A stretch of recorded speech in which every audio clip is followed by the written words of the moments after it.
भागवत मंदिर में अपना तन मन धन से सहयोग कर श्री धाम वृंदावन में अक्षय पुण्य प्राप्त करें। एक श्लोक शिलालेख की सेवा राशि मात्र 5100 रुपए है, जिसमें आपके नाम से एक श्लोक शिलालेख पर लिखा जाएगा। इसी प्रकार से आप 2 श्लोक की दान राशि 11,000 रुपए, 5 श्लोक की दान राशि 25,000 रुपए, 11 श्लोक की दान राशि 51,000 रुपए और 21 श्लोक की राशि है 1,01,000 रुपए देकर अनंत पुण्य के भागी बन सकते हैं। कहा गया है कलयुग केवल नाम आधारा।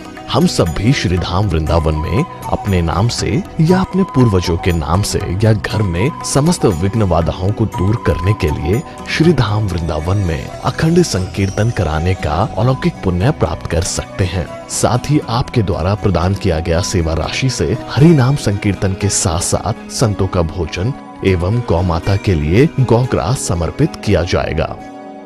आप निम्न राशि प्रदान कर सदस्यता ग्रहण कर सकते हैं। एक दिन का संकीर्तन राशि मात्र 1500 रुपए, 1 माह का संकीर्तन राशि मात्र 15,000 रुपए, 12 माह की संकीर्तन राशि मात्र 21,000 रुपए से आपके नाम से निरंतर अखंड श्री युगल नाम हरि नाम संकीर्तन के साथ साथ साल के 12 माह में 12 दिन 12 संतों का भोजन गौग्रास आदि सेवाएं आपके मरणोपरांत भी चलते रहेंगे। अतः आप एक छोटा सा संकल्प लेकर हमसे जुड़ सकते हैं और श्री धाम वृंदावन मिथिला कुंज आश्रम में आप आजीवन सदस्य रहेंगे। आप वृंदावन में जब भी आएंगे तो आपके रहने की निशुल्क व्यवस्था रहेगी। Account number 1558501309। अकाउंट होल्डर नाम Mithila Kunj trust, RTGS, NEFT, IFSC code ICIC 00011017, branch Vrindavan. Mobile number 9410810861। UPI Mithila Kunj trust @ICICI।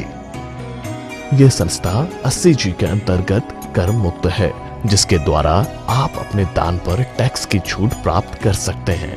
आपके दान राशि की रसीद आपको बाय पोस्ट संस्था द्वारा भेजी जाएगी।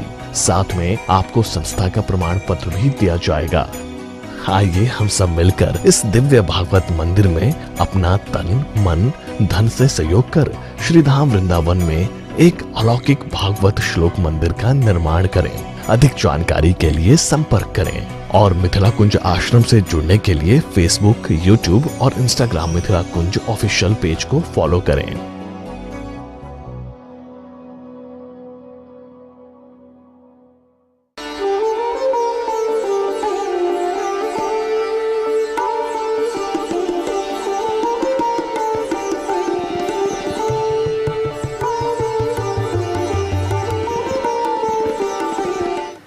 संतवाणी चैनल के माध्यम से सभी भागवत प्रेमी अपने घर पर बैठकर श्री धाम वृंदावन की चिंतन कर रहे हैं,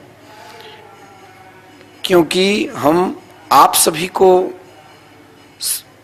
भगवान श्री कृष्ण धाम की महिमा को किस प्रकार गुणगान के वृंदावन क्या है, तो स्वयं श्रीमद् भागवत महापुराण में भगवान श्रीमान सुखदेव जी ने कहा, वृंदावनम गोवर्धनम यमुना पुलिनानि च भिक्षासी दुत्तमा प्रीति राम माधव योर्निप।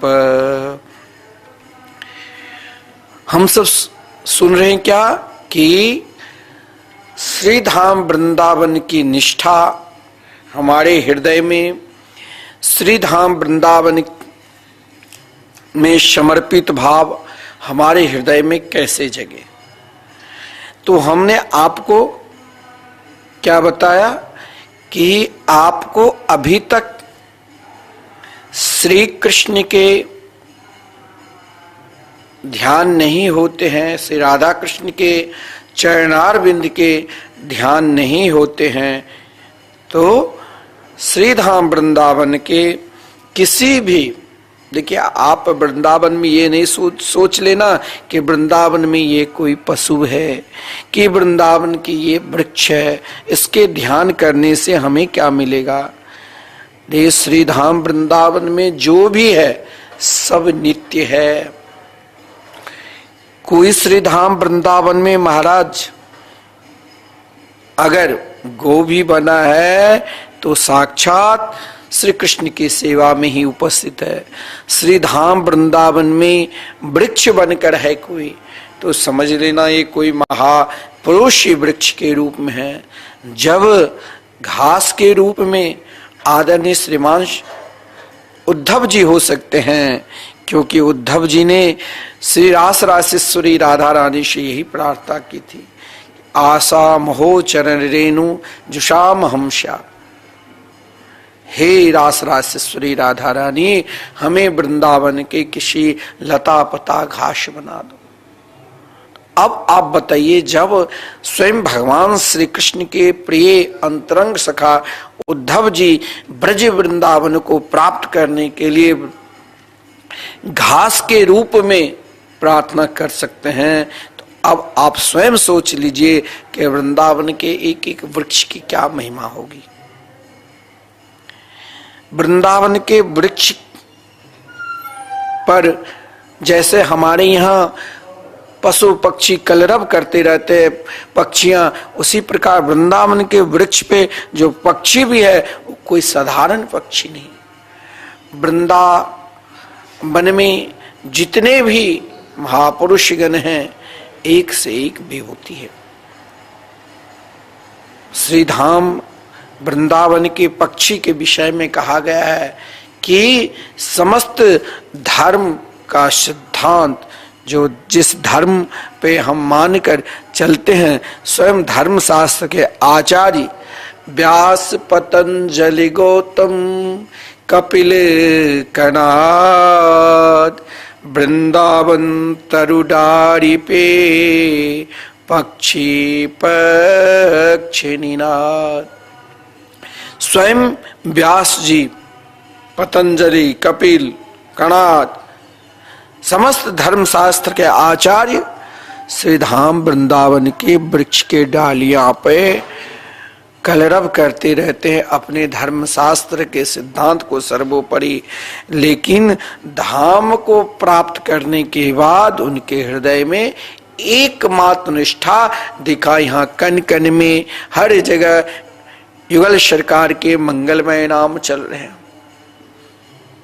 अब आप स्वयं विचार करना कि अगर हम श्री धाम वृंदावन में संकीर्तन कराते हैं तो उन संकीर्तन की क्या महिमा है, जहां स्वयं छयों धर्म शास्त्र के आचार्य व्यास, पतंजलि, गौतम, कपिल, कणाद वृंदावन तरुडारी पे पक्षी पक्षिनिनाद अपने अपने धर्म शास्त्र को सर्वोपरि मानते हुए, क्योंकि हर पंथ अपने अपने पंथ को, अपने अपने धर्म को सर्वोपरि मानते हैं, लेकिन सबको एक ही जगह स्थित होना पड़ेगा। वो कहा तो भगवान के चरणारविंद में।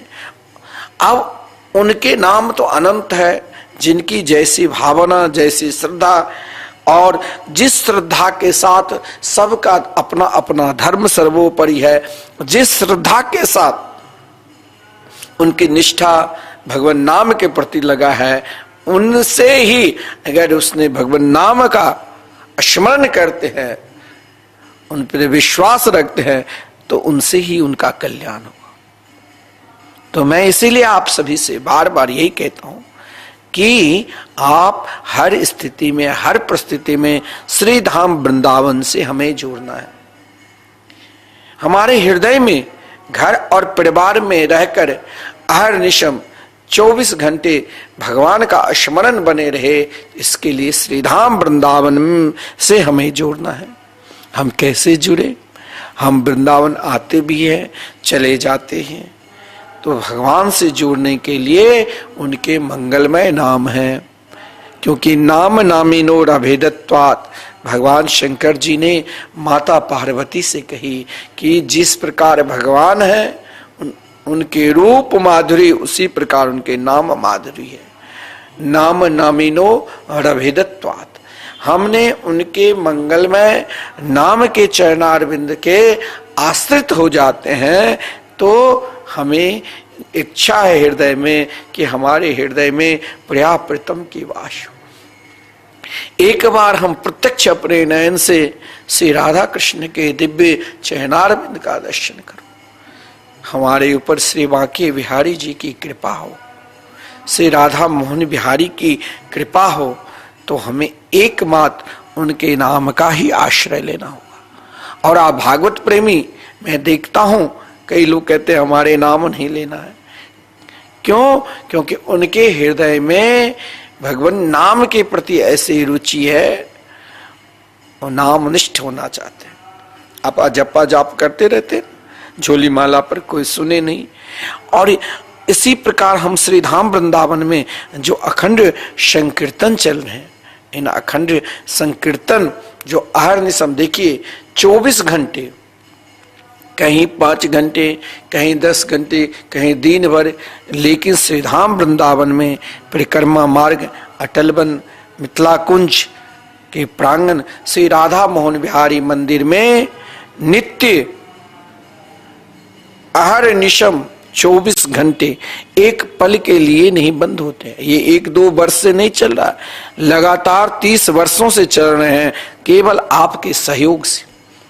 कोई परिक्रमा लगाते हैं तो उनकी इच्छा होती है कि मैं 1 दिन का संकीर्तन कराऊं, उसे लगता है बहुत व्यय होगा, लेकिन जब वो अंदर प्रवेश करता है, हमारे कार्यालय में बात करते हैं तो भैया हमें 1 दिन का अपने बच्चे का आज जन्मदिन मनाना है, हमें श्रीधाम वृंदावन में 1 दिन का संकीर्तन कराना है, कितने व्यय है? वो सोचते हैं कि 10-11 हजार। नहीं भैया, 1 दिन के, जब हमारे कार्यालय में जो बैठे हैं वो बताते हैं कि मात्र 1500 है, तो बहुत प्रसन्नता होती है कि आज 1500 में हम 24 घंटे अपने बच्चों के जन्मदिन के उपलक्ष्य में, अपने परिवार में कोई शादी विवाह कोई भी उत्सव है, ये महान शुभ है।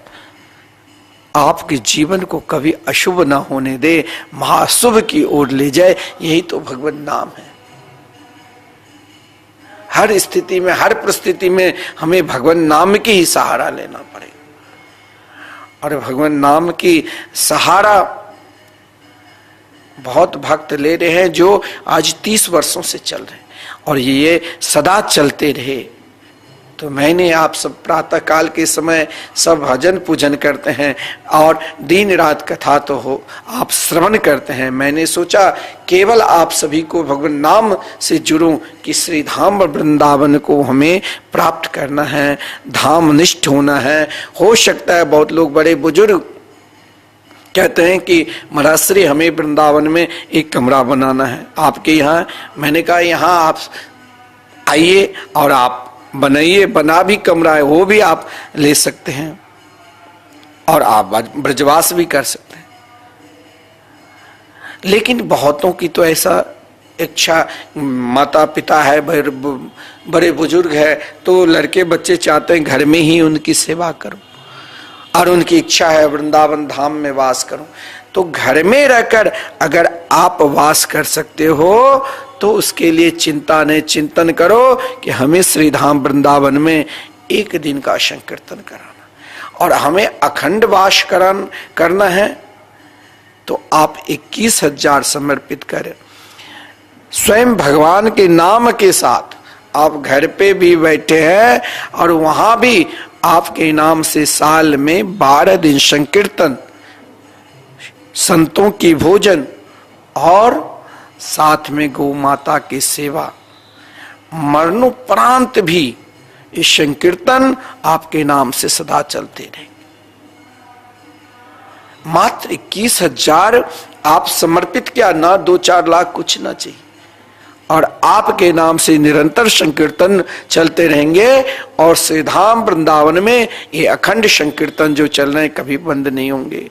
आपका थोड़ा सा सहयोग हो जाए तो ये संकीर्तन जो आपको प्रभु प्रेम में डुबो देगा। और यही तो ध्यान है।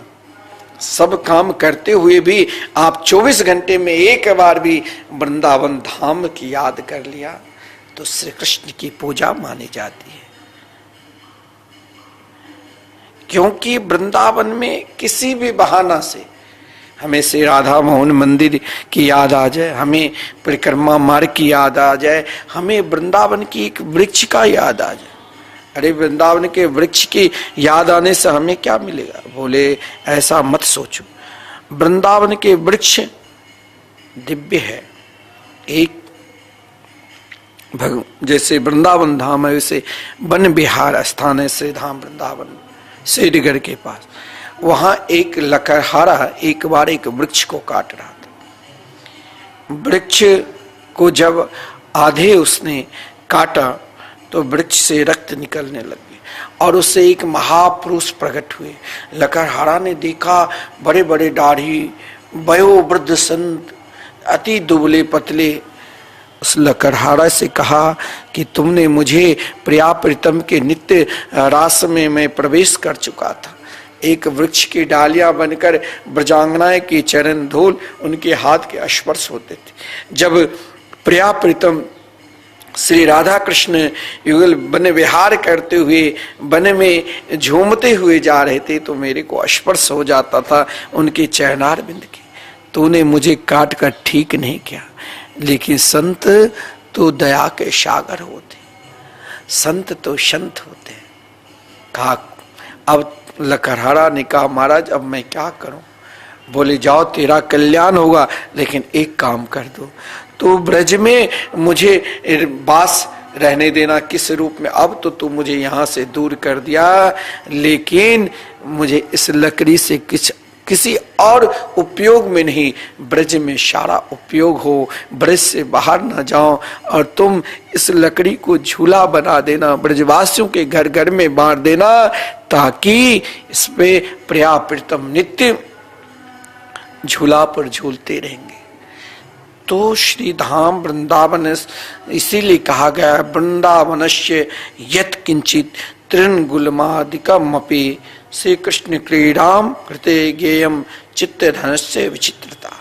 वृंदावन धाम में सब कुछ नित्य है।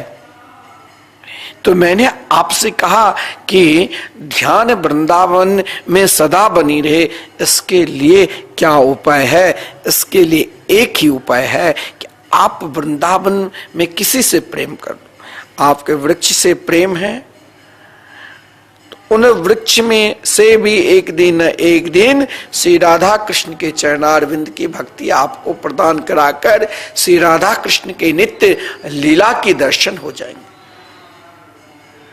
और मैंने कल आपको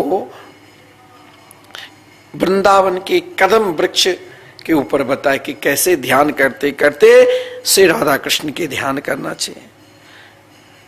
श्री कृष्ण का स्पष्ट ध्यान नहीं होता है तो घबराना नहीं।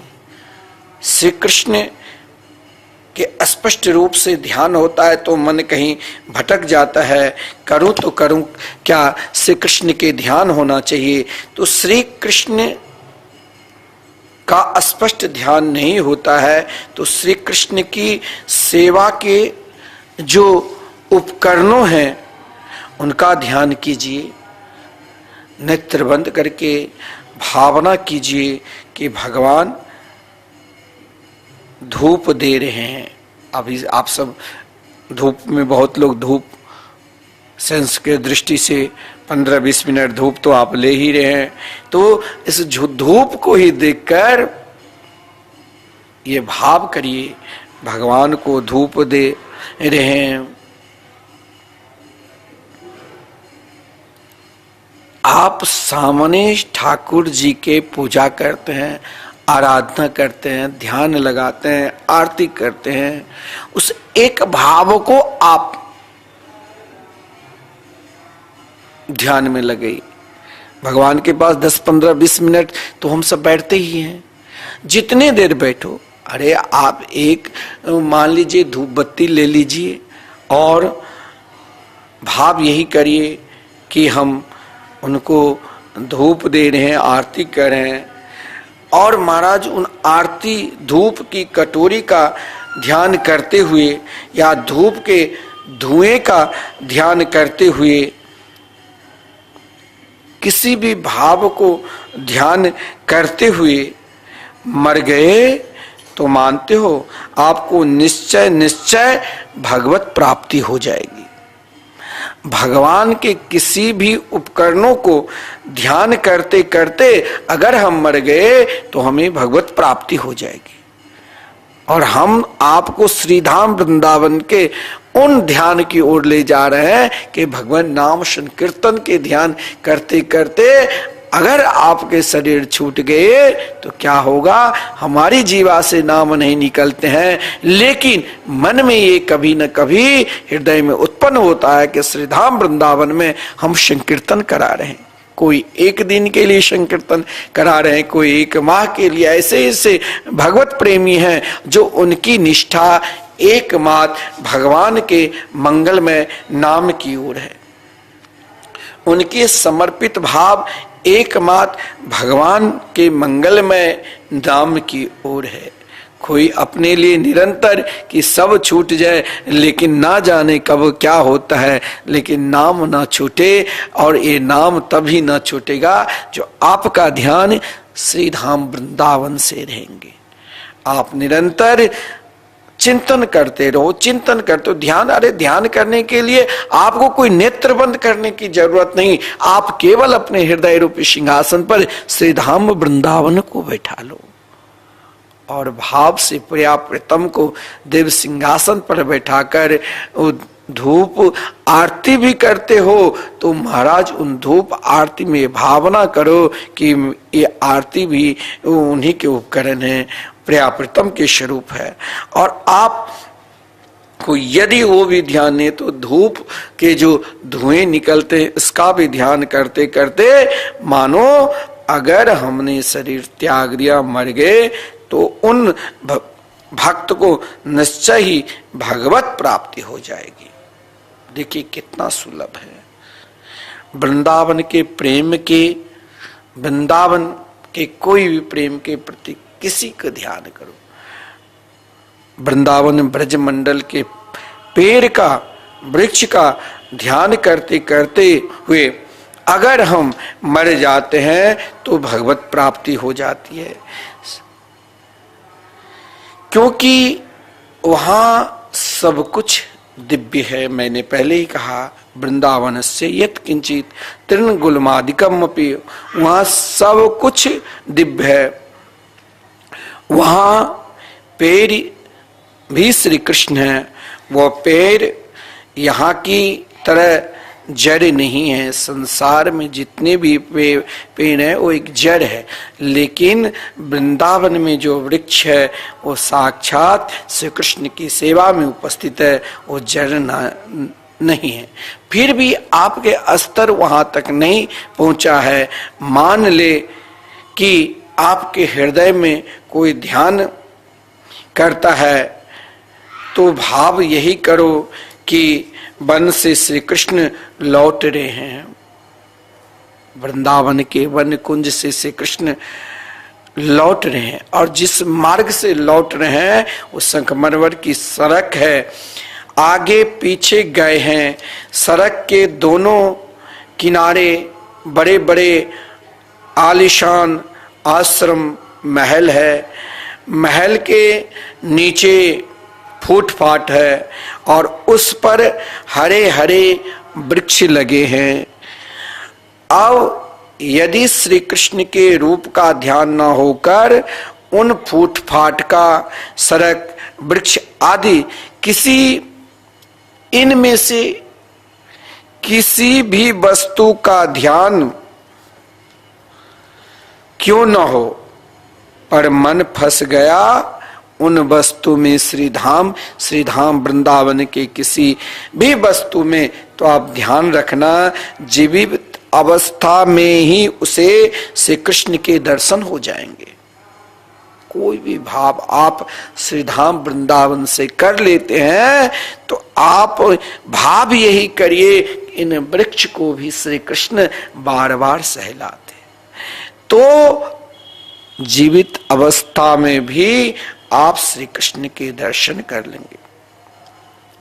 साधना पूरी होने के पहले ही मरना पड़े तो मरते समय चाहे श्री धाम वृंदावन के किसी भी वस्तु के ध्यान क्यों ना हो, यदि वह श्री कृष्ण और वृंदावन के भाव से भावित वस्तु है, चाहे पेड़ हो, पेड़ पौधा क्यों ना हो, किसी भी वस्तु हो, आप ये निश्चय मान लीजिए उन परम प्रिय भक्त को भगवत प्राप्ति जरूर होगा। उनको भगवत प्राप्ति में कोई भी रोक ही नहीं सकता है। भगवत प्राप्ति का साधन बड़ा सरल है। भगवत प्राप्ति का साधन महापुरुष लोग करा सकते, जो भगवत प्राप्त महापुरुष। अब आजकल तो महाराज ये पता ही नहीं चलता कि असली संतों की पहचान किसी बाहरी चेष्टा से नहीं हो सकती है। आप सोचेंगे कि भाई हमें असली संत कौन है, नकली, ये इसे मत पहचानो भाई। अगर जो आप कहेंगे, आजकल लोग भ्रमित हो जाते हैं, टीवी चैनल पे भी आपको कहेंगे 2 मिनट में ध्यान करो मैं भगवान को प्राप्त कर लूं। उससे पूछना क्या, अगर जिसने भगवत प्राप्त कर चुका है उसे फिर दुनिया नहीं, उसे तो प्रिया प्रीतम की रूप माधुरी दिखा दी, फिर वो क्या बोल सकता है। भगवत प्राप्ति महापुरुष के विषय में तो यहां तक श्रीमद्भागवत महापुराण में कहा गया है, बाग गद गदा द्रवते यस्य चेतम रुदन्त्यभीक्षिणम् हसति क्वचि विलज्य उद गायति नृत्यते च मद्भक्ति युक्तो भवनम पुनाति। भगवत प्राप्ति महापुरुष का क्या लक्षण है? आज के नहीं, एक क्या था महाराज, एक संत का रूप धारण कर रखा था, वो 2 कुत्ते पाल रखा था, रजाई ओढ़ लेता था तो वो कहीं से कुत्ते के पिल्ला आकर और रजाई नीचे गिरा देता था। हजारों लाख शिष्य हो गए। उसने कहा गुरुदेव तो भगवत प्राप्ति हो चुका। अब आजकल ऐसा चल रहा है, लेकिन श्रीधाम वृंदावन में आपको एक से एक महापुरुष भगवत प्राप्त मिलेंगे। आज उन महापुरुषों के विषय में, उन संतों के विषय में मैं आपको समझा रहा हूं कि भगवत प्राप्ति क्या होती है। हमें भगवत प्राप्ति महापुरुषों के संग यदि करना है तो श्रीधाम वृंदावन में आ जाओ। ऐसे ऐसे महापुरुष का दर्शन मिलेगा, आपको पता ही नहीं वो कैसे रूप में रहते हैं। कभी तो जोर जोर से चिल्लाने लग गए जाएंगे, श्री कृष्ण तुम कहाँ हो, मुझे जल्दी दर्शन दो। कभी उस रूप को देखकर आंख से अश्रुपात होने लग जाते हैं। कभी गाते भी है जोर जोर से, श्री कृष्ण वृंदावन में परिक्रमा लगाते। आप कभी श्रीधाम वृंदावन आओगे तो आप परिक्रमा मार्ग में ठहरो, और परिक्रमा मार्ग में जहां भी, और आप मिथिला कुंज में आते हो, यहां रुकते हो, तो यहां तो महाराज निरंतर आपको श्री कृष्ण के मंगलमय नाम सुनाई देगी। और बाहर निकलते ही परिक्रमा मार्ग, जहां एक से एक भगवत प्राप्ति महापुरुष के दर्शन होंगे। कोई परिक्रमा भाव के साथ आप पहचानोगे, आपको लगेगा नहीं कोई कभी महाराज जोर जोर से श्री कृष्ण श्री राधे श्री राधे श्री राधे, पूरी परिक्रमा में उनका भाव यही रहता। आपको नहीं पता कि ये कौन है, आप केवल दर्शन करते रहो। अगर आपको पहचानना है उन महापुरुषों को, तो उनके मंगलमय नाम के शरण में चले जाओ। यानी हमें भगवत प्राप्ति महापुरुष संतों की दर्शन मिले, तो इसके लिए हमें निरंतर श्रीधाम वृंदावन में परिक्रमा लगाना होगा। और परिक्रमा वैसे नहीं, भगवान के नित्य नाम का संकीर्तन करना पड़ेगा। भगवत प्राप्ति महापुरुष के विषय में तो यही कहा गया है कि महाराज कभी रोते हैं, कभी हंसते हैं, कभी नाचने लग जाते हैं, कभी मूर्छित हो जाते हैं। अब ये नहीं जो महाराज आजकल इलेक्ट्रॉनिक व्यवस्था ऐसे हो गई है जो कहते हैं महाराज ये तो बहुत बड़ा तांत्रिक है। पहले से ही उनके जो वो सेवक रहता है वो सारा सब कुछ पता लगाकर उनको बता देगा, आपको पता भी नहीं चलेगा। क्योंकि लोग दुखी है, वो अपना दुख किसी न किसी लग व्यक्त करता है, वो सब कुछ बताकर और सामने वो तांत्रिक लग वो बात पहुंच जाएगी और आपको फिर वो कहेगा कि आप रजिस्ट्रेशन करो और उनके पास जाओ, वो आपको सब कुछ। आप सोचते हैं कि महाराज ये तो बहुत सिद्ध है। ये सब आप गुमराह हो रहे हैं। सिद्ध कोटि के महात्मा को पहचानना है तो एकमात्र श्री कृष्ण के मंगलमय नाम का जाप करने लग जाओ, धाम अनिष्ठ हो जाओ। भगवत प्राप्ति महापुरुष किस अवस्था में कहा मिल जाए का। एक श्रीधाम वृंदावन में एक ग्वालिया बाबा रहते थे। अब मैं भगवत प्राप्ति महापुरुष के विषय में बता रहा हूं कि वो कैसे होते हैं। वो आपको ऐसे नहीं मिलेंगे कि हजारों शिष्य खड़े हैं और वो शिष्य आपको वहां तक जाने के लिए 1 माह पहले ही रजिस्ट्रेशन कराना पड़ेगा और वहां तक पहुंच गए 2 मिनट आपको खड़े रहने देंगे, भगा देंगे। लेकिन आप हकीकत में संत के पास जाओगे तो संत तो आपको प्रेम आह्लाद के साथ बिठाएंगे और वो तब तक बिठा कर रखेंगे जब तक आपके हृदय में भगवान नाम के प्रति पूर्ण रूप से निष्ठा न हो जाए। वहां किसी भी प्रकार के उनको कोई गुण शिष्य ना पढ़कर ना कोई वो तो अपने मस्त में रहते हैं।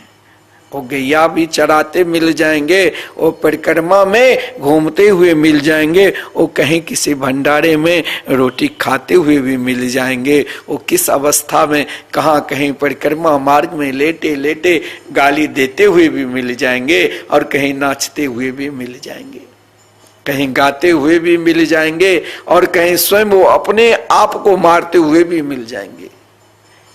संत भगवत प्राप्ति महापुरुष तो ऐसे ही मिलेंगे।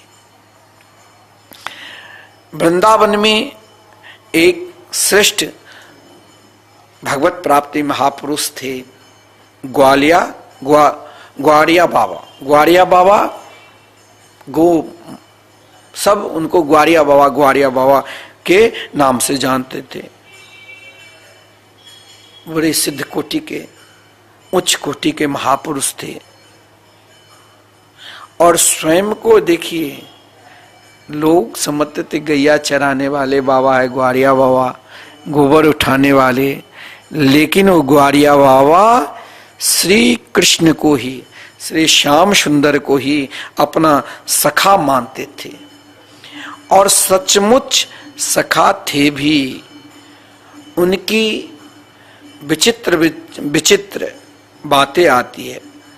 दिन भर पता नहीं वो ब्रज मंडल में कभी बरसाने पहुंच जाए, कभी नंदगांव पहुंच जाए, कभी कोकिलावन पहुंच जाए और कभी वृंदावन के गली गली में घूमने लग जाए। ग्वालिया बाबा के नाम से विख्यात हो गए थे। ग्वारिया बाबा छोटे बच्चे भी पुकारते थे, सब ग्वारिया बाबा। दिन भर बस उनको नहीं पता वो कहाँ कहाँ घूमते रहते थे। एक दिन क्या हुआ, एक दिन रास्ते में रात्रि का समय था और पहले बहुत हमारे पूज्य गुरुदेव कहा करते हैं कि पहले वृंदावन बहुत चोर रहते थे 40-50 वर्ष पूर्व। अब तो सबकी व्यवस्था हो चुकी है, पहले बहुत चोर रहते थे। तो ग्वारिया बाबा रात्रि के समय आ रहे थे तो रात्रि में उन्हें 2-4 चोर मिल गए और वो कई चोर रास्ते में जा रहे थे। चोरों ने पूछा ग्वारिया बाबा से कौन हो, तो ग्वारिया बाबा ने कहा तुम कौन हो। उसने कहा मैं चोर हूं, मैं चोरी करने के लिए जा रहा हूं। तो ग्वारिया बाबा ने कहा, अगर तुम चोर हो तो चलो, मैं भी तेरे साथ चोरी करने के लिए चलूंगा। क्योंकि ग्वारिया बाबा भी कहा हम भी चोर हैं। उन्होंने कहा चलो अब हम सब साथी हो गए, चलो तब सब मिलकर चोरी करें। फिर बाबा ने कहा चलो। अब सब महाराज चल दिए और चलते चलते एक गांव में गए और एक ब्रजवासी के घर में चोरी करने घुसे। वे सब चोर थे, उन सब ने सामान बांधना आरंभ किया। कुछ देर ग्वारिया बाबा खड़े रहे, फिर बगल में देखा एक मंदिर, और मंदिर वहीं जिसके घर में घुसा था वहां मंदिर था। मंदिर के बगल में एक ढोलक दिखा, ढोलक पड़ी है। तो लगे ढोलक ले लिया और बाबा तो मस्त थे, जोर जोर से ढम ढम ढोलक बजाने लगे। जो ही ढोलक बजाने लगे तो रात्रि समय थी, घर के आदमी जगे। अब तो महाराज वहां सब चोर भागे, पर ग्वारिया बाबा ढोलक बजाते रहे। और रात्रि के समय अब न बिजली की व्यवस्था सरकार ने कर रखी। पहले कहाँ, पहले तो अंधकार रहता था। 2-4 घंटे के लिए लोग दीपक जलाते थे, उतने तेल भी मिट्टी तेल नहीं मिलता था, तो अंधकार ही अंधकार।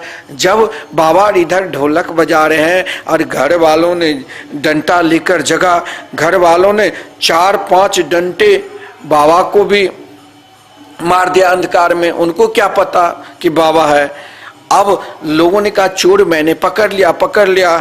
तो रोशनी जलाई तो देखा क्या, बाबा रे, ये तो ग्वारिया बाबा है। ग्वारिया बाबा को सभी ब्रज मंडल के लोग जानते थे, संत हो और चाहे गृहस्थ हो। उन सबको बड़ा दुख हुआ कि आज मैंने महात्मा को डंडे से मारा। देखिए ब्रजवासी, जो सही में ब्रजवासी है, जो ब्रज के पुराने ब्रजवासी हैं, जो सही में ब्रजवासी है, वो महाराज उसके हृदय में भगवान से भी अधिक, श्री राधा कृष्ण से भी अधिक प्रेम संत में है। ब्रजवासी लोग संत को बहुत सम्मान करते हैं। ब्रज 84 कोस में आप लोग कई बार गए भी होंगे। पूज्य गुरुदेव ने कई बार परिक्रमा निकाले, पैदल परिक्रमा। अब तो वाहन के द्वारा होते हैं, पैदल अब तो वाहन के द्वारा रोज आओ। अब ऐसा परिक्रमा तो कोई भी कर सकता है, लेकिन अगर आप वैसे भी प्रातः काल जगते हैं, 2-4-10 किलोमीटर चलते हैं, लेकिन पैदल परिक्रमा करना चाहिए। अब महाराज जो छोटा सा शास्त्र में कहा गया, बच्चे को, वृद्ध को, रोगी को छोड़कर आप हिष्ट पुष्ट है तो आप पैदल परिक्रमा लगाइए। और जहां स्वयं ब्रज 84 कोस में श्री कृष्ण केवल पैदल घूमे, तो आप क्यों? अरे भगवान श्री कृष्ण ने तो समस्त भागवत कथाकार, समस्त महापुरुष लोगों कहते हैं, और स्वयं श्रीमद् भागवत महापुराण में वर्णन के नंगे पांव चलते थे। आप उनके धाम में आए हो, आप 84 कोस की परिक्रमा लगा रहे हो, तो आप अरे 2 महीने के समय निकाल कर आओ। हमारे पूज्य गुरुदेव हर 5 साल पर परिक्रमा निकालते, और 84 कोस पैदल, रोज 8 किलो 9 किलोमीटर पे लोगों को पड़ाव होता है। उनकी सारी व्यवस्था, गर्म पानी की व्यवस्था, नाश्ता की व्यवस्था, भोजन की व्यवस्था, मैं भी 2 बार व्यवस्था में था। इस बार परिक्रमा के विषय में कहा, कुछ लोगों ने नाम लिखाया, लेकिन जब कम से कम 200-400 हो जाए तब ही आनंद लगता है कि उन ज्यादा झुंड में संकीर्तन करते हुए सब कुछ भूल जाते। ये वास्तविक बात। अब इधर महाराज लोगों ने घर में रोशनी जलाई तो देखा ग्वारिया बाबा को देखकर सब आश्चर्यचकित। सब उन सबको बड़ा दुख हुआ। महात्मा को डंटे मार दिए। पूछा, बाबा तुम कैसे आए हो? बाबा बोले, अरे भाई पूछो मत, चोरी करबे ताई आए। उन सबने पूछा, और कौन कौन चोर थे बाबा, जरा बताओ। बाबा तुम सच सच बताओ, और कौन कौन हते? बाबा बोले कि अब कौन कौन हते मैं क्या बताऊं। बोले, श्याम सुंदर के सखा सब हते। आहा, ये देखिए भगवत प्राप्ति महापुरुष के लक्षण, श्याम सुंदर के सखा सब होते। अब देखिए इन लोगों की कैसी चेष्टाएं होती है। ग्वालिया बाबा को देखकर महाराज सबके नित्य सजल हो गए। बाबा तो परम सिद्ध अवस्था में हैं, बाबा तो सब में अपने श्याम सुंदर के दर्शन करते हैं, उनके प्रिय सखा के दर्शन करते हैं। सभी ने बाबा को चरण पकड़कर रुदन करने लगे, बाबा हमसे गलती हो गई। बाबा तो बाबा है, संत तो वाग गदगदया द्रवते यस्य चित्तम रुदत्ते भिक्षणम हसति क्वचित विलज्ज उदगायते नृत्यते च मदभक्ति युक्तो भुवनम पुनाति। संत तो संत होते हैं। वही ग्वारिया बाबा मरने के कुछ दिन पहले बोले कि भैया अब नोटिस आ गई है, अब नहीं रहूंगो। मरने के 2 दिन के बाद वहां से कुछ दूर एक उनके भक्त था। अपने स्वयं पता रहे कि अब 2 दिन के बाद हमें जाना होगा, लेकिन एक भक्त था, उसके यहाँ गए और दूध पिया। बाबा के एक भक्त था और वो भी बीमार था और रोने लगा कि बाबा या तो मुझे अच्छा कर दो या अब पास बुला लो। उसने स्वप्न में बाबा से कहा। बाबा स्वप्न में आए और मरने के दूसरे दिन की यह बात है। उसने कहा रोते हुए, क्यों हो? चल हमारा उत्सव मनाया जा रहा है। फिर स्वप्न में ही उसे ले गए और जो जो था दिखलाया। फिर कहा कि अमुक दिन तुम्हें ले जाएंगे। नींद खुलने पर उसने जांच की तो ठीक ठीक जैसे उत्सव उसने स्वप्न में देखा वैसे ही उसी तिथि को दिन उसने वहां सब कुछ देखा जो स्वप्न में देखा था, और उसी बताई हुई तिथि को उसने पधार भी गए। उनकी ऐसी भगवत प्राप्ति महापुरुषों की बातें हैं कि सबका समझना कठिन हो सकता है, पर वे थे सचमुच ग्वारिया बाबा श्याम सुंदर के प्रिय सखा और सच्चे महात्मा थे। उनकी कई चेष्टाओं कुछ भी अर्थ नहीं लगता था। 2 महीने पहले हाथों में हथकड़ी डालकर घूमते थे कि श्याम सुंदर ने कैद कर दिया है। बड़ी भारी संगीतज्ञ थे। कहने का सारांश यह है कि बाहरी चेष्टा भगवत प्राप्ति का प्रमाण नहीं बन सकती है। ये भगवत प्राप्ति के लिए आप ढोंग कर लोगे, पाखंड दिखा दोगे और उससे कुछ लोगों को मोहित कर दोगे, इससे भगवत प्राप्ति नहीं कहा गया है, इससे तो पाखंड के प्रतीक कहा गया है। भगवत प्राप्ति महापुरुष तो ग्वारिया बाबा थे, जो स्वयं अपने आप को श्याम सुंदर की सखा मानकर सदा रहते थे। उनके जीवन में बड़ी ऊंची चेष्टा करने वाले बड़ी बड़ी श्रेष्ठ भगवान की ऐसी ऐसी लीला की जो महाराज कौन बता सकते हैं। ब्रज में संतों के जीवन सुनने पर तो ऐसा मालूम होगा कि कोई रोते हैं तो कोई हंसते हैं, कोई पागल है, कितनों में बाहर कुछ भी प्रेम के लक्षण दिखते हैं, पर उनके भीतर एकमात्र श्री कृष्ण के प्रेम अनंत लहराता रहता है। और ऐसे इन प्रेमी संतों की पहचान बाहर से नहीं हो सकती है। इन प्रेमी संतों को पहचान तो केवल आप उन भगवत प्राप्ति महापुरुष के कृपा चाहते हो तो एकमात्र उनके मंगलमय नाम के आश्रित हो जाओ। किनके? तो श्री राधा कृष्ण के मंगलमय नाम के आश्रित हो जाओ। निरंतर उनके मंगलमय नाम का जाप करो, निरंतर उनकी रूप लीला धाम के चिंतन करो। क्योंकि अगर आपको भगवान को प्राप्त करना है, श्री धाम वृंदावन की निष्ठ होना है, तो वृंदावन निष्ठ होने के लिए एकमात्र भगवान नाम के ही सहारा लेना पड़ेगा।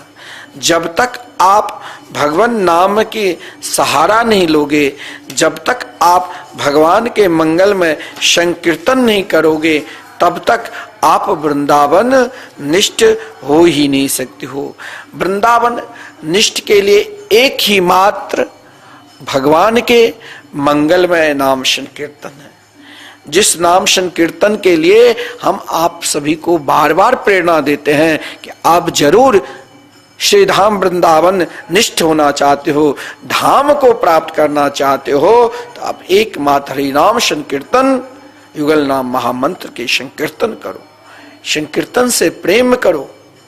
आज आप श्री धाम वृंदावन से जुड़ते हैं कि हमें वृंदावन धाम निष्ठ होना है, तो श्री राधा मोहन विहारी के दिव्य मंदिर में अखंड संकीर्तन श्री मिथिला कुंज के प्रांगण में चल रहे हैं, तो आप जरूर एक दिन का संकीर्तन कराइए। अगर सामर्थ्य है तो एक माह की, और उससे अधिक सामर्थ्य है तो आपके नाम से निरंतर संकीर्तन चलते रहे, कभी मरणोपरांत भी बंद ना हो। साल के 12 दिन और 12 संतों के भोजन और गौ सेवा निरंतर। आप जब आओगे तो आपके रहने की 3 दिन की व्यवस्था आश्रम में होंगी। केवल 21,000 प्रदान करने से क्या होगा, तो आप सदा संतों के भोजन कराते रहेंगे, सदा संकीर्तन कराते रहेंगे और धाम निष्ठ बन के रहेंगे। भाई, धाम निष्ठ होने के लिए कहा गया है कि वृंदावन में अगर रहकर या आप धाम निष्ठ है, भारतवर्ष के किसी कोने में हैं, तो निरंतर आप प्रिया प्रीतम के चिंतन करते हैं, तो एक दिन जिस रूप को चिंतन करेंगे उस रूप को आपको हृदय में बिल्कुल एक दिन कृपा होगी। और भगवत प्राप्ति तो आप कहीं भी ले सकते हैं।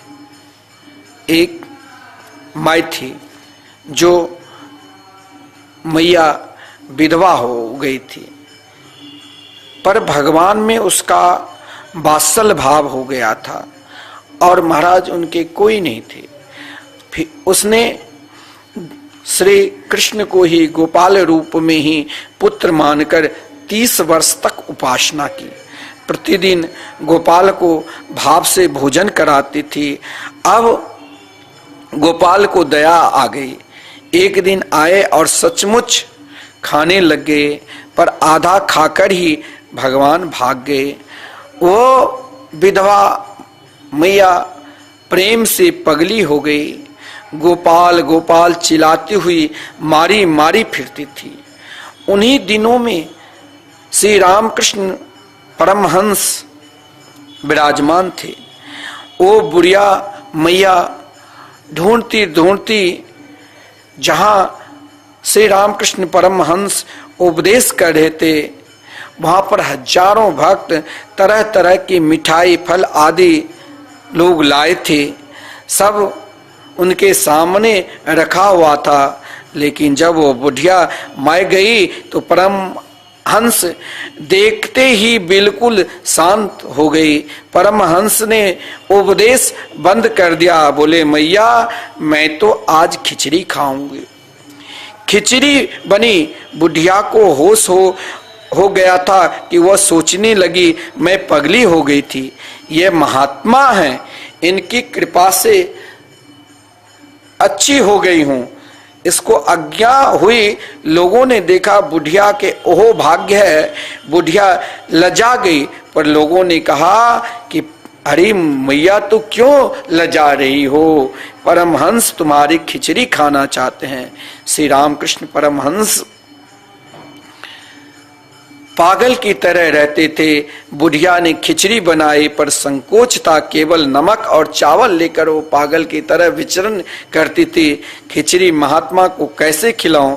रामकृष्ण सभा मंडप से उछले तथा कूदते फाड़ते वहां पहुंचे और मैया मैया बोलकर कहा, मैया मुझे खिला, भूख लगी है। रामकृष्ण बैठ गए और बुढ़िया मैया परोसने लगा खिचड़ी, और परोसते ही रामकृष्ण के रूप में उसके लगा था कि कोई संत के रूप में है। मैंने अच्छा किया, लेकिन श्री रामकृष्ण गोपाल के रूप में हो गए। बुढ़िया मैया तो फिर गोपाल, प्यारा गोपाल कहकर चिल्लाने लगी। उस दिन से बुढ़िया मैया एवं गोपाल का संबंध नित्य हो गया। कहने का मतलब यह है कि एक नहीं, ऐसी कितनी घटनाएं प्रत्यक्ष होती है कि जिससे संत एवं भगवान बिल्कुल अभिन्न हैं। यह तो सिद्ध हो जाता है और साथ यह भी सिद्ध होता है कि ग्राहक नहीं है, इसीलिए संत उस रूप में प्रकट नहीं होते हैं। ऐसे ऐसे संत हुए हैं कि जिन्होंने केवल एक दृष्टि डालकर मलिन से मलिन प्राणी के उसी क्षण श्री कृष्ण प्रेम संचार कर दिया है। उन बुढ़िया मैया के प्रेम देखो, जिसने 30 वर्ष तक विधवा अवस्था में रहकर गोपाल जी की सेवा की, और एक दिन प्रत्यक्ष लड्डू गोपाल आकर कहा, मैया मुझे खिचड़ी खाओ। आप कभी भी अपने जीवन में, आज कुछ लोग मूर्ख ना समझ कहते हैं कि अब साधु संत कौन है। अरे संत में तो वो शक्ति है, संत में और भगवान में कभी तुम अभिन्न मत मानना, भिन्न भिन्न, वो दोनों एक है। जैसे भगवान की लीला नित्य, एक स्वरूप सदा दो नाम, आनंद की आह्लादनी श्यामा, आह्लादनी के आनंद श्याम, वैसे संत के भी अनंत लीला है। संत चाहे तो आपको भगवान से मिला सकते हैं। देखिए श्री रामकृष्ण परमहंस, जिसके हजारों शिष्य कोई फल कोई फ्रूट लेकर तैयार थे, लेकिन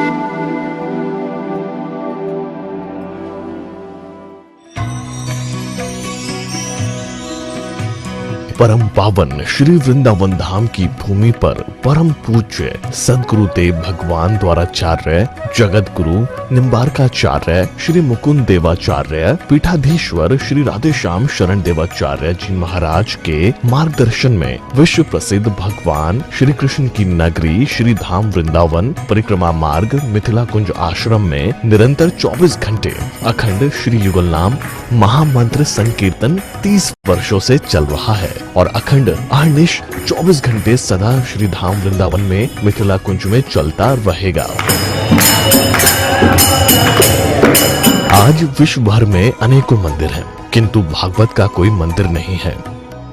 तब हमारे पूज्य गुरुदेव के भजन संकल्प से ये भाव जागा कि श्री धाम वृंदावन में एक अलौकिक भागवत मंदिर बने, जिसमें वृंदावन आने वाले सभी भक्तगण एक साथ संपूर्ण भागवत श्लोक का दर्शन कर सकें। सदगुरुदेव के इस भाव को साक्षात करने के लिए विश्व में प्रथम बार श्री धाम वृंदावन मिथिला कुंज आश्रम में श्रीमद् भागवत महापुराण के 18,000 श्लोक शिलालेख लिखित भव्य दिव्य श्रीमद् भागवत महापुराण मंदिर बनने जा रहा है। आप सब भी इस दिव्य भागवत मंदिर में अपना तन मन धन से सहयोग कर श्री धाम वृंदावन में अक्षय पुण्य प्राप्त करें। एक श्लोक शिलालेख की सेवा राशि मात्र 5100 रुपए है, जिसमें आपके नाम से एक श्लोक शिलालेख पर लिखा जाएगा। इसी प्रकार से आप 2 श्लोक की दान राशि 11,000 रुपए, 5 श्लोक की दान राशि 25,000 रुपए, 11 श्लोक की दान राशि 51,000 रुपए और 21 श्लोक की राशि है 1,01,000 रुपए देकर अनंत पुण्य के भागी बन सकते हैं। कहा गया है कलयुग केवल नाम आधारा। हम सब भी श्री धाम वृंदावन में अपने नाम से या अपने पूर्वजों के नाम से या घर में समस्त विघ्न बाधाओं को दूर करने के लिए श्री धाम वृंदावन में अखंड संकीर्तन कराने का अलौकिक पुण्य प्राप्त कर सकते हैं। साथ ही आपके द्वारा प्रदान किया गया सेवा राशि से हरि नाम संकीर्तन के साथ साथ संतों का भोजन एवं गौ माता के लिए गौग्रास समर्पित किया जाएगा। आप निम्न राशि प्रदान कर सदस्यता ग्रहण कर सकते हैं। एक दिन का संकीर्तन राशि मात्र 1,500 रुपए, एक माह का संकीर्तन राशि मात्र 15,000 रुपए, 12 माह की संकीर्तन राशि मात्र 21,000 रुपए से आपके नाम से निरंतर अखंड श्री युगल नाम हरि नाम संकीर्तन के साथ साथ साल के 12 माह में 12 दिन 12 संतों का भोजन गौग्रास आदि सेवाएं आपके मरणोपरांत भी चलते रहेंगे। अतः आप एक छोटा सा संकल्प लेकर हमसे जुड़ सकते हैं और श्री धाम वृंदावन मिथिला कुंज आश्रम में आप आजीवन सदस्य रहेंगे। आप वृंदावन में जब भी आएंगे तो आपके रहने की निशुल्क व्यवस्था रहेगी। Account number 158505001309। अकाउंट होल्डर नाम Mithila Kunj trust, RTGS, NEFT, IFSC code ICIC 00010017, branch Vrindavan, mobile number 9410810861, UPI Mithila Kunj trust @ICICI। ये संस्था 80G के अंतर्गत कर मुक्त है, जिसके द्वारा आप अपने दान पर टैक्स की छूट प्राप्त कर सकते हैं। आपके दान राशि की रसीद आपको बाय पोस्ट संस्था द्वारा भेजी जाएगी। साथ में आपको संस्था का प्रमाण पत्र भी दिया जाएगा। आइए हम सब मिलकर इस दिव्य भागवत मंदिर में अपना तन मन धन से सहयोग कर श्री धाम वृंदावन में एक अलौकिक भागवत श्लोक मंदिर का निर्माण करें। अधिक जानकारी के लिए संपर्क करें और मिथिला कुंज आश्रम से जुड़ने के लिए फेसबुक, यूट्यूब और इंस्टाग्राम मिथिला कुंज ऑफिशियल पेज को फॉलो करें।